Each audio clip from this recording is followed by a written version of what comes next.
overtime. Oh, damn, did I miss the overtime tip too? Wow.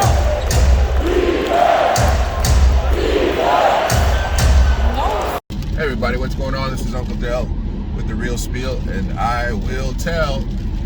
Listen, man, we had a heck of a night last night with preseason. The Lakers played. Man, the Lakers are in a lot of trouble, man. The Lakers can't shoot the ball, and they can't get back on defense. And I don't know what's going to happen with that team when they simply cannot get back on defense, and they think that they can play analytics basketball. They missed about 15 shots in a row. They were like 1 for 17. They're not able to get Russell Westbrook looks. It's terrible. Like, the Lakers are in trouble. Like, they're in a lot of trouble. 6 coaches since 2012. You think about it, that Vogel won a championship in the bubble, and 2 years later he was fired. Like, the Lakers are in a lot of trouble, man. They don't know what to do in this current NBA setting, but they're not alone. The Milwaukee Bucks are in a lot of trouble. The Milwaukee Bucks played Brooklyn, and the Milwaukee Bucks are a championship level team as well, but they seemingly can't get up enough shots. Brooklyn looked fantastic. Steve Nash seemingly has figured it out. In 2 kilometers, exit right. They have what they need to be a contender. I mean, they added Patty Mills too, which is another championship dude who can hit shots. They look really good. Brooklyn looks fantastic. So Pelicans. I don't know if they're going to figure it out either, right? I'm not sure if they know how to use Zion now. Zion with the Brandon Ingram, McCollum mix. I don't know if they're going to be able to figure that out. And so some other teams that have this history, that have the chemistry, they're going to be able to sneak in there on these other teams that are supposedly, the teams that we're supposed to be watching, other than Brooklyn. Let me say something real quick. I watched that series, the movie called The Redeem Team. And the Redeem Team demonstrated a couple of things to me. Number one, LeBron and Kobe can never be the GOAT, bro.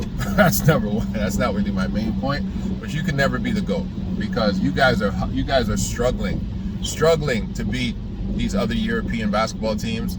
In the 80s, bro, like, I know you're saying, I said it myself, basketball has improved, they've caught up, but come on, man. Like, no. Anyway, that's not what I want to say.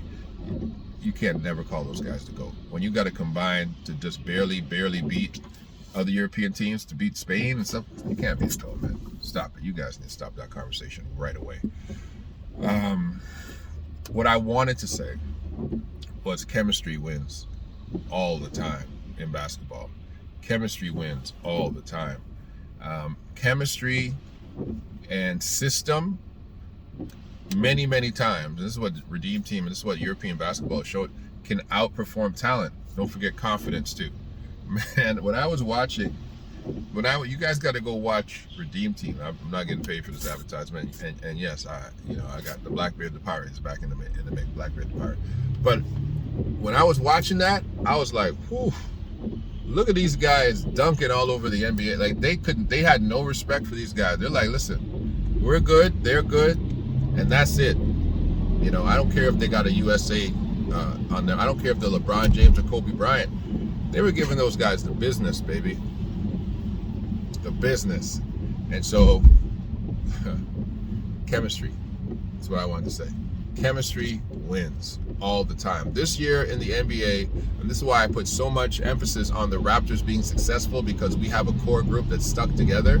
And I think what's going to happen in the NBA is people are going to start realizing the value of keeping your team together and not going shopping for all these superstars, because quite frankly, there's no one superstar in the NBA good enough to help you win it all. You need chemistry. You need 3 guys, and you need chemistry. You need great role players. You need great coaching, and you need chemistry. And this is what's going to, just mark my words, the teams with the most talent, that have the most chemistry, that have the best coaching, that have the best shooting, that play the best defense, those teams are going to rise to the top. And I'm telling you right now, the Lakers Nation, they're going to have to shake their head, because that's not a playoff team. The Los Angeles Lakers are not a playoff team. And Darwin Ham, man, boy, I'm sorry, bro. You don't know what you're doing. Clearly don't know what you're doing. You don't know what you're doing. Russell Westbrook took his first shot yesterday in the second quarter. Like, you don't know what you're doing. You're not getting guys looks. You're not playing the type of basketball that's going to help you, man. It's not going to work for you. And a lot of these guys in the NBA, a lot of these NBA coaches don't know what they're doing. Brings up the scenario. Look out for Ime Udoka to step into one of these roles. It won't be the Lakers because he just got there, but if Steve Nash doesn't do what he's supposed to be doing in Brooklyn, hey, and a lot of these other teams are playing this old school type of basketball, Budenholzer or whatever his name is over there in Milwaukee. If Milwaukee has an unsuccessful season, that job might be up for grabs. I'm telling you right now, because these guys, they don't have the right formula, in my opinion, for this type of modern day basketball. A lot of these teams are shooter deficient. Many of these teams are shooter deficient. The Lakers are one of them. The Lakers are shooting a lot of three-point shots with no three-point shooters. And so three-point shooters are going to be a premium. That's why teams like the Heat are always going to have a chance, because they got a lot of shooters on that team. Wow. Tyler Hero got his money, and it's like, okay, you gave my money now? Watch me work. And he's shooting lights out. That's my time. Think about what I said about the Redeem team. It's about chemistry, but let's just say it like this. LeBron and Kobe, that conversation about those two dudes being the GOAT, even combined with Dwayne Wade and other guys, they're still struggling to beat European teams. I might have to do a live on that myself, but please, just never bring that up. Never bring that up. There's no GOATs in this generation. There's just a bunch of good basketball players. There's no GOATs. There's no all-time whatevers. Guys are packing stats. That's fine. LeBron's been around for 50 years packing stats. Who cares? Don't ever put that guy in the conversation calling himself the GOAT. When in 1992, they're beating teams by 100. And from 2004, from the time LeBron got into the league till this day, they struggle.